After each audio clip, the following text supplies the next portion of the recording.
Hello everyone, I hope you are fine. So let's start our today's lesson. Watch over the stove, चूल्हे पर ध्यान दो. The fridge light is off, fridge की light बंद है. Flip the flat bread, रोटी सेक लो. Take the yogurt out of the fridge, fridge से दही निकालो. Take the yogurt out of the fridge.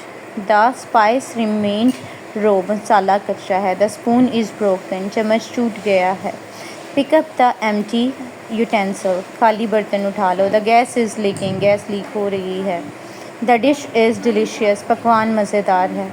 The curry is too runny, सालन पतला है. Dice the vegetables, सब्ज़ी काट दो. Bring the teacup, चाय का कप ले आओ. Turn off the tap, नल का बंद कर दो. Wash the frying pan, fry pan धो लो. The griddle is hot, तवा गर्म है. The stream is escaping, भाप निकल रही है. Sharpen the knife, छुरी तेज़ करो.